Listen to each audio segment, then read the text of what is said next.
I'm just going to tell you all I am really smart about things that are theoretical and hypothetical. I just started a new job recently, and I was so excited because, as they were showing me around the new place, I could see the problems and the solutions so clearly. My smartness was in full force. And I had so much confidence in my ability to solve them, and also was already starting to fantasize about how much everyone was going to love and appreciate me once I solved those problems that they had that were right in front of me. You are already giggling at me, so I can guess how this actually went down. Like, I'm going to tell you that my solutions to the problems are actually really good, but only in laboratory conditions.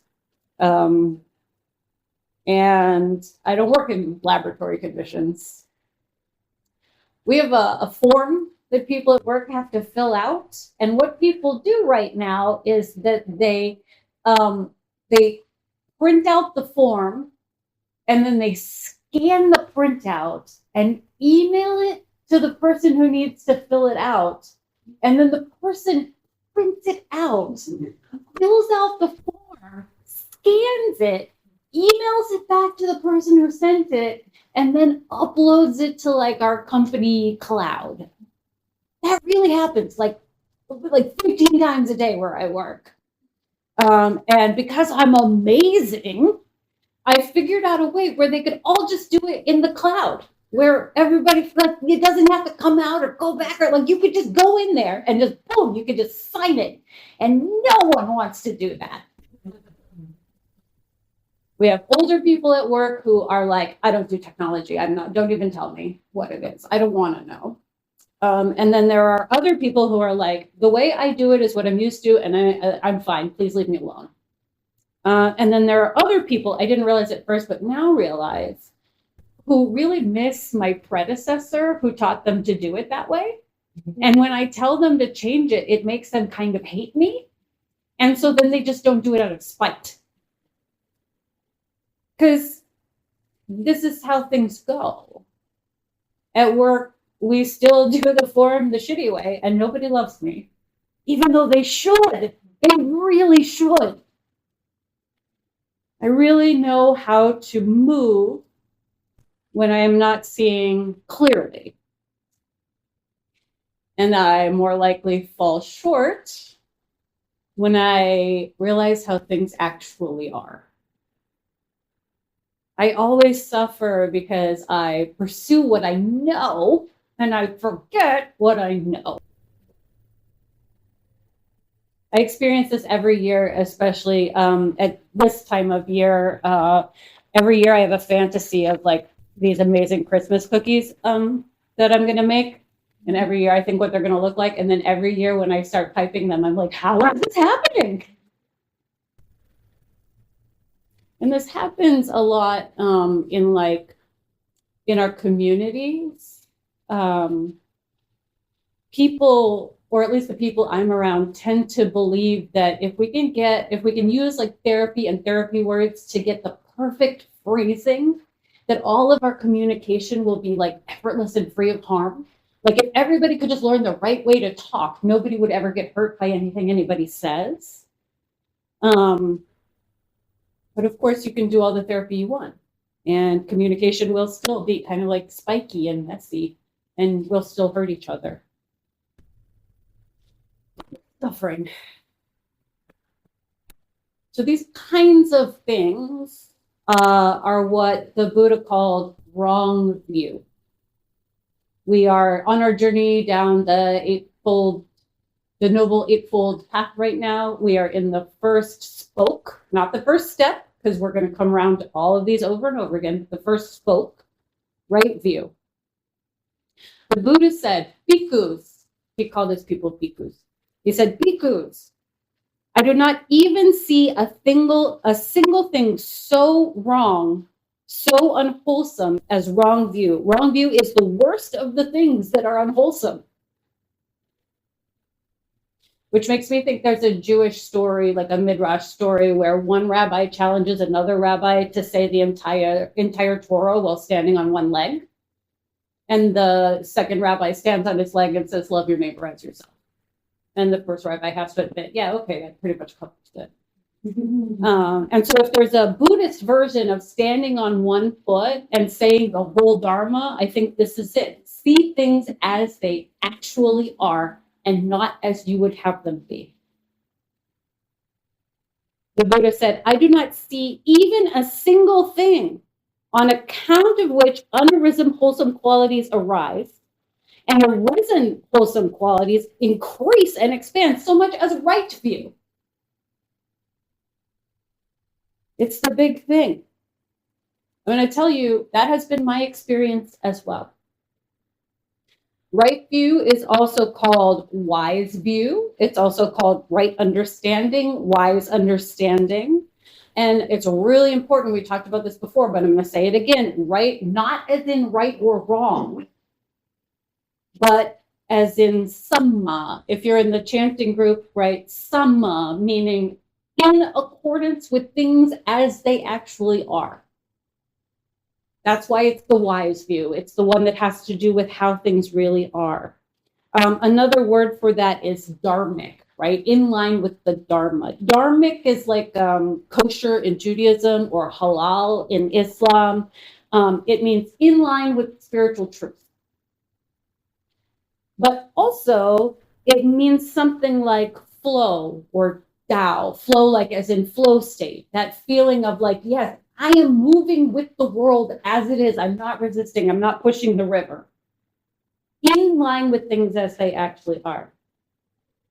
I used to have these two friends. One was from Saudi Arabia and one was from Turkey, and they had different ideas about the right way to be a Muslim. And sometimes the Saudi guy would do something and the Turkish guy would go, haram, bro. Meaning, yeah, that's not the way you're supposed to do that. That's not wholesome. That's not in line with the way things are. And I just kind of loved it. Haram, bro. And sometimes when I'm doing wrong view, I think to myself, hey, dharmic, bro. That shit is not dharmic. You are not going with things as they actually are. This kind of truth can be really anxiety-inducing for me and for lots of people in the West, maybe also for you. And one of the main things that's annoying about what's dharmic is that you can't do it by trying. There's a story in our tradition of an American monk who goes to study in Thailand, and he says to the head monk there, how long is it going to take me to get enlightened? And the monk says, 10 years. And the American dude goes, well, what if I work really hard? And the monk says, 20 years. And he says, what, 20 years? You just told me 10. And the monk goes, for you, 50. Wisdom, as in wise seeing, not as in brain knowledge, not facts. It's not rules, it's just a knowing. A couple of weeks ago, Eve, we had a conversation about insight, and you said, oh, sometimes I'm reading something and I have an insight. And I said, how do you know? And you were kind of like, I know. Right? I know that this is an insight. You have a way of knowing that is infuriatingly unquantifiable. But we all do some version of it, right? If you are an artist of some kind, you know when the brushstroke is in the right place. And if you are a DJ, you know when the crowd needs to hear the beat drop. And if you are a coder, you know when the next line of code. And if you are a parent, you know that something's up with your kid and you have a sense they're about to do a certain thing, right? We all have that kind of way of knowing about something. And that is a taste of the kind of knowing that we get when we practice right view. The Buddha divides right view into two parts. Firstly, the practice of right view. And the Buddha kind of says that's for us, householders, right? People who are not living in a monastery, shaving our heads and taking robes, just regular old people. We practice right view. We try to do things dharmically.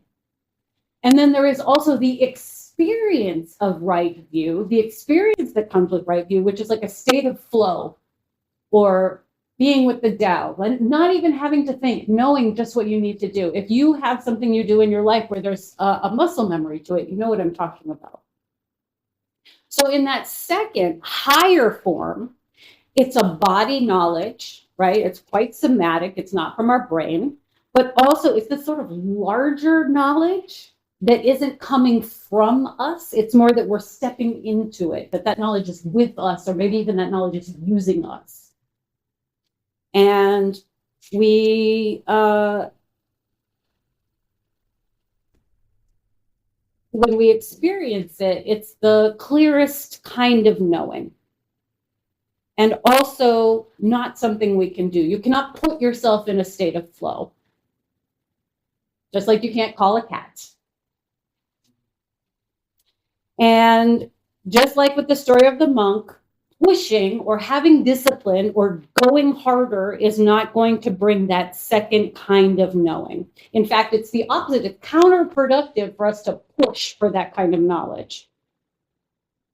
Practicing the tools that the Buddha gave us slowly changes our wiring, and over time leads us to respond habitually in a way that leads to less suffering.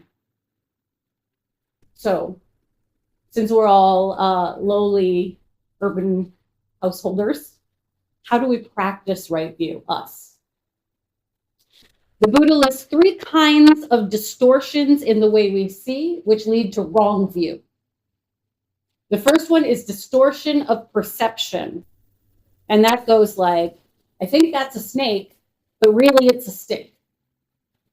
And when I investigate, I'm like, oh, that's a stick, and I accept it, I take it in, and I move on, right? So we have distortion of perception all the time. Our tools are faulty. We have lots of reasons.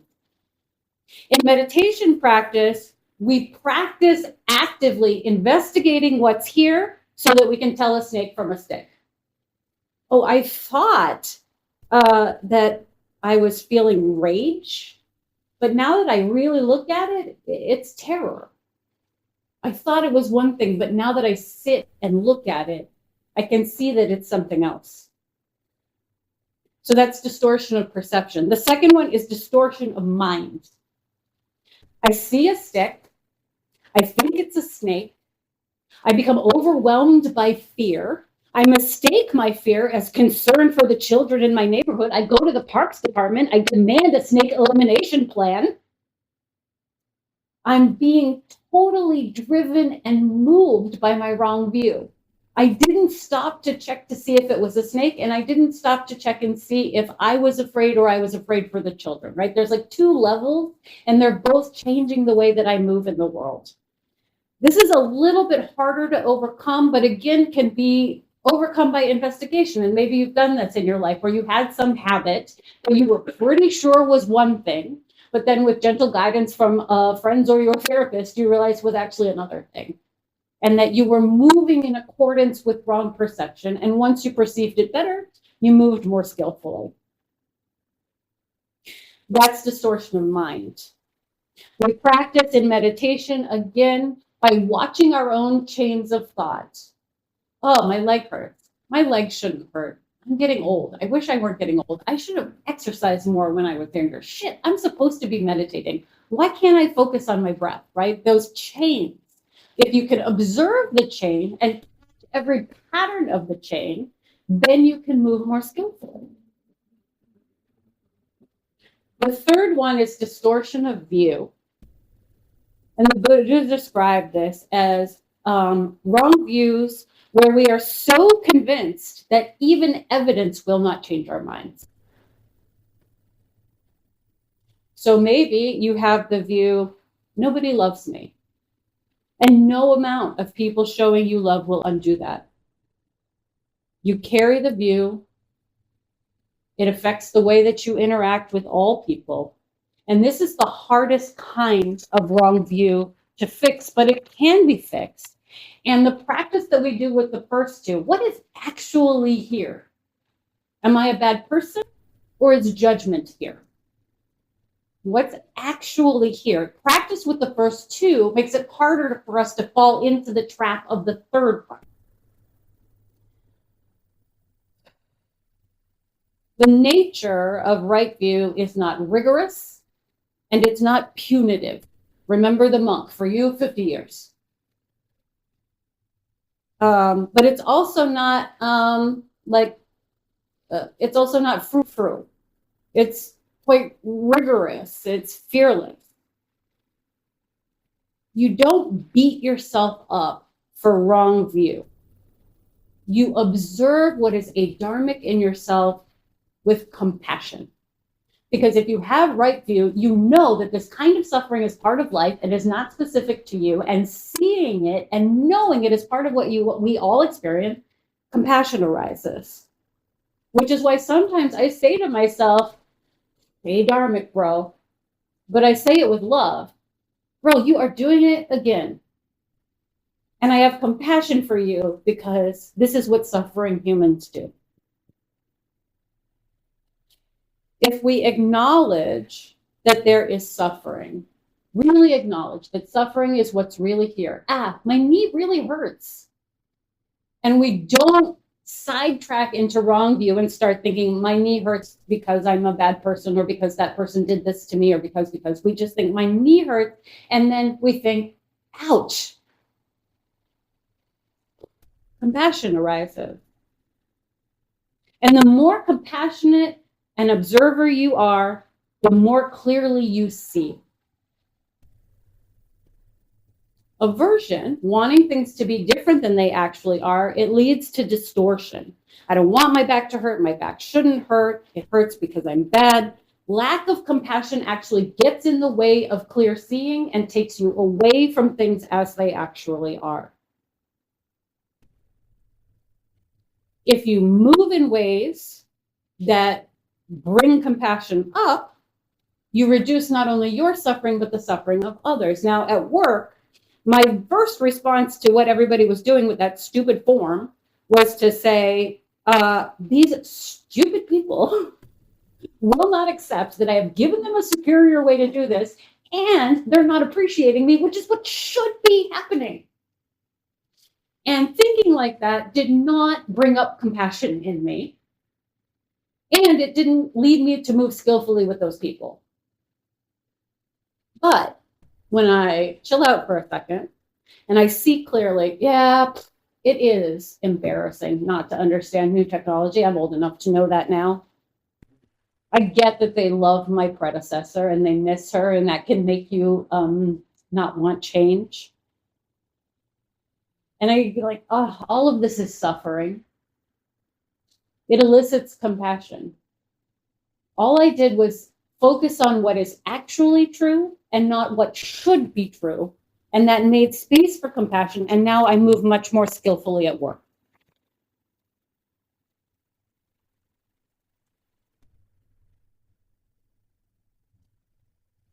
The Buddha called this the fierce sword of compassion that cuts through delusion. The fierce sword of compassion, not the fluffy little pillow of compassion, the fierce sword of compassion that sees things exactly as they are, and seeing that suffering is in that, responds with compassion. In meditation, in our practice, we are sitting here on our dumb butts asking the important question, what is really here? What's really here? Not what am I making up about it, not how am I misseeing, what is actually here? What is the actual outcome of my response? Oh, I notice that when I get angry at myself for falling asleep in meditation, my response is not compassion. Now I'm not practicing compassion. What's the result of that? That is why the Buddha said, be ye lamps unto yourselves. I can show you the way to observe what you're doing in hopes that that observation will lead you to freedom from suffering. But I cannot give you rules that if you follow them, you'll be free from suffering. It is annoyingly personal, which is why we have the Sangha. Because if we're going to do that, fierce work, it's better for us to do it together so we can at least lean on each other and say, oh man, yeah. Hey, Dharmic, bro, compassion. Look bravely and see what's really there. See how you can move in ways that reduce your own suffering and the suffering of others. And then sometimes, if you're lucky, without even meaning to be, you can find yourself in the flow of that dharmic seeing and behavior where compassion is arising, clear seeing is arising, and you didn't even have to try.